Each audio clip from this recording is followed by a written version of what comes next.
There are a lot of street photographers out there working today, and that's a good thing in my opinion. But it can be increasingly difficult to stand out in a world where everyone is a photographer. It only takes half an hour on the internet researching street photography to see a vast array of styles, so how do you find one of your own?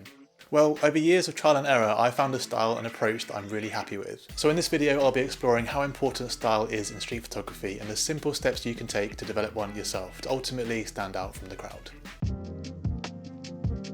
If you eat a lot of pizzas, you're probably going to put on a lot of weight. If you regularly run a 5K 5 times a week, you're probably going to do better than the average at the Saturday park run. If you read a lot of books about birds, for example, you're probably going to bust out some serious knowledge next time you're on a hike. Oh, look, a bird!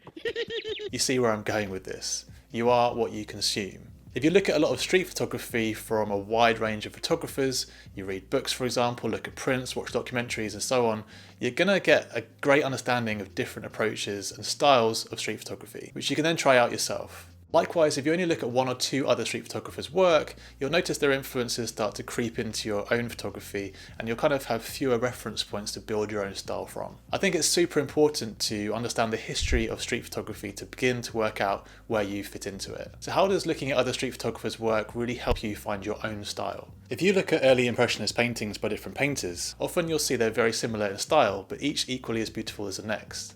And this is really common in the art world. People help out each other, they start movements, get inspired by each other, and in a way it's a collaborative process, even if you don't physically meet the people that you're inspired by. You don't want to outright copy other photographers, but that can be quite hard to do when you really admire someone's photography and look at it a lot, especially when you first start out. You can, however, experiment and try different ideas and themes you notice in other people's work, and then this will help you really decide what you want to photograph and how you want to go about it. Nothing exists in a vacuum and we all take inspiration from each other, which is a great thing. Have a look through street photography books, as many as possible, to get a good idea of what's already out there and find a path that you want to go down. I really recommend the books Reclaim the Street and Magnum Streetwise if you want exposure to a whole heap of amazing work to get inspiration from. And for a full history of street photography, check out the excellent book Bystander. I'll put a link to those books in the description below. It can be really tough to find and then stick to something you like, and your taste is going to change and develop constantly over time anyway, but that's something that we'll explore a little bit later on in the video. First, we'll talk about how important gear is in developing your own personal style.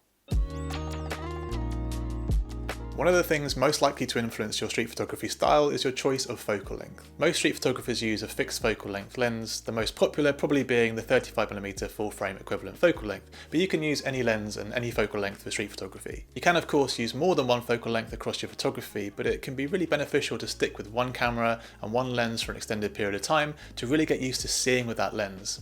And that will also definitely have a massive impact on the style of photos you make. I made a couple of videos about the best gear and lenses for street photography, but I'll give a quick rundown here of how different focal lengths can really affect your style. 50mm, probably the best all-round focal length. It's not too wide that you need to get really close, and it's not too long that you need to stand far outside the action, so it's great for beginners. 50mm has a bit of compression and there's a distinctive look to it. 35mm, it's very close to the field of view from the human eye, wide enough to get close to the action, but still include a decent amount in the frame. This is currently my favourite focal length, and 99% of the work I made in the past year or so has been with this focal length. 40mm, it gives a good balance between 50mm and 35mm, obviously, and it's often touted as the Goldilocks focal length. A great all-rounder focal length. 28mm shows a wide field of view so you can include a lot in your frame. It's great for layering and well-balanced compositions. It often means you need to get very close to the action to make a good photo, so it's not necessarily for the faint of heart. 70mm plus is great for capturing details, textures and abstracts in the right hands. It's hard to capture street scenes full of action with it, but it can be good for isolating subjects. If you constantly change up your focal lengths, then it can be quite tricky to achieve a consistent feel to your work, but it can of course be done well. Ultimately, it's best to experiment, and then over time you'll find the focal length that resonates best with you the most. Next, let's have a look at how the way you edit your work can have a huge impact on developing your style. The look of your images can have a big impact on your style, whether that's photographing on film, JPEGs, or post-processing RAW files. This is something I find really hard to get right, because as soon as I've worked on a post-processing style for a while, inevitably my taste changes and I don't like that look anymore. I've been through a lot of different post-processing styles over the years, but that's what it's all about, experimenting until you find the results that you enjoy. As hard as it can be to cultivate, a cohesive look and feel to your images can go a long way to developing a recognisable style for yourself. Just try not to get pigeonholed old. You don't have to stick with an edit you've used for a while, you can of course change it up. If you're a beginner street photographer, then using the camera's inbuilt simulations or buying presets from photographers you admire can be a good place to start. I've actually been spending a lot of time recently working on my presets, which I'll be releasing soon, so keep an eye out for that. However, I think when you progress a bit, finding your own editing style over time will give you a much better chance of developing a style recognisable only to you. I recommend getting to know your chosen editing software really well, Lightroom or Capture One for example. Then experiment, show work to your friends or on your social media, get feedback, and then you'll find more of a style over time. If you shoot film, it's still the same process. You choose a film stock, remortgage your house, take some photos, and then tweak the scans in your editing software to get them to how you want them to look. But there's one thing that will impact your style more than any post-processing, and that's what we'll talk about next. The subject matter of your photography will go a long way to forming your style. If you're new to street photography, then check out my video on what street photography really is as a good starting point to all the different kinds of street photography that you can do that are out there. For example, I used to be really into photographing abstract fine art street photographs, focusing on creative framing on a 50mm lens. I fell out of love with that style of street photography, bought a 35mm lens and went looking for what to me are meaningful human moments instead and never looked back. My style changed a lot, and one of the downsides to putting myself and my work out there on platforms like Instagram and YouTube is that people really aren't shy of telling you what they really think without thought for your feelings at all. Some people might prefer my old style, some might prefer my new style, some might like both. But regardless, I photograph what interests me first and foremost. I think the moment you start photographing for popularity on social media, you failed as an artist. Sure, share your work, but don't make photographs to impress others. If you make work that impresses you over time, that's how you cultivate a strong style and body of work. Photograph what you like, and we'll talk about how we can make use of projects to do this really well later on in the video. But firstly, how do you decide what it is that you want to take photographs of? Arguably, the question shouldn't be how do I find a unique style, but instead it should be what is it that I want to say? That's probably the most important question to answer to not only find your creative style, but to also give your work more meaning and to have purpose with your art. Often we hear that everything's been photographed before, it's all been done, and that may or may not be true, but everyone has their own perspectives, their own backgrounds, lived experiences, and creative ideas, and thinking about what you want to say with your camera is just so powerful in helping you make meaningful work. Yes, everyone can be a photographer these days, but not everyone can be an artist.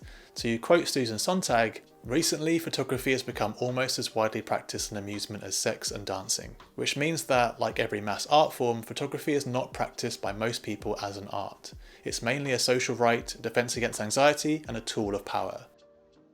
If you want to take photos just for fun, then that's great, go ahead. But seeing as you clicked on this video, I assume you want to get better at your street photography, take it seriously, and you want to find some kind of style, and that really requires time thinking about it all. I really encourage you to think deeply about why you do the photography that you do and what is it that you really want to say. And honestly, that will have a serious impact on how your photos turn out and the style you create over time. For example, I'm a white middle-class male from England, obviously very privileged, and some might say, well, what experience are you bringing to the table making photographs of all cultures and classes out there on the street? Well, I've got my own ideas, my own experiences, and I genuinely try to live my life as full of curiosity as I can. And I believe I have something to say, often from an outsider's perspective, when I approach photographing on the street. There's endless subject matter out there, so if you're not sure what story you want to tell, then experiment, and often a good place to start is turning the camera on yourself and your community or local area. Regardless of your background, once you realise that you have something to say and the camera as a tool is an incredibly powerful way of realising your voice,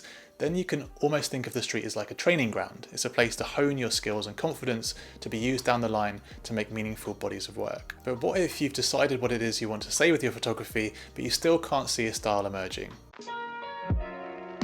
It can take a long time to develop a style, and just when you think you might be getting somewhere, your taste changes or you have a confidence knock. This is where time and consistency comes in. Consistency with going out as much as possible, flexing your creative muscles, not necessarily the consistency of making the exact same work over and over. The consistency of editing a certain way for a while, but regularly assessing and curating your work. If you don't like it, you can change it up. The beauty of raw files is that you can change the edit time and time again if you want to, but this can obviously sometimes give you too many options. So if that's the case, maybe experiment with JPEGs if you want more of a baked-in style. The point here is that you need to give it a long time for a style to emerge, so keep making work for a number of months, years, decades. If you fall out of love with your photography, or maybe it's not at the level you want, or it's not going in the direction you visualize, there's only one real way to get around that, and that's to go out and take more photographs.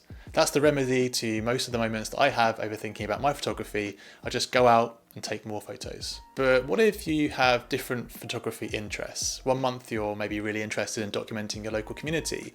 The next month you want some space from the city, so you go out and photograph landscapes. What if you're interested in portraits too? How do you develop a style when you explore so many different kinds of photography? Well, that's where the next thing comes in. Projects can be a great way of developing a style or experimenting with a new style without it being jarring or at odds with your previous photography. It gives you a license to experiment while still keeping it all under the umbrella of your style. Having a website can be a really good way of curating your work into projects, but you can also do this on a social media platform such as Instagram. Also, having long-term projects can really help you discover what style you want to achieve, and I'm planning to make a whole video on projects in the future. As I mentioned earlier, my photographic journey and work has naturally changed and developed over time, along with my interests and what other kind of work that I look at. It pays to know this, that if you see your work changing, it doesn't mean that you've failed at finding a style, it just means your work has developed and evolved. You can see how much my style has changed over time by checking out some of my earlier YouTube videos or scrolling back on my Instagram feed if you're interested. I would argue the most important thing is to go out and do street photography. Capture what interests you and get some inspiration from others, but try not to copy them, and inevitably your style will emerge over time. Yes, I do think some kind of style is important to stand out in the crowd, but it should definitely not be the main thing that you focus on. Your main focus should be on making the work, learning new techniques, and just enjoying the process. Sometimes when we want to try and develop a style, we can be held back by our own thoughts, confidence, or ability. So check out this video next, which outlines my best street photography knowledge from the past 6 years of hitting the streets. As always, thanks so much for watching, and I'll see you in the next one.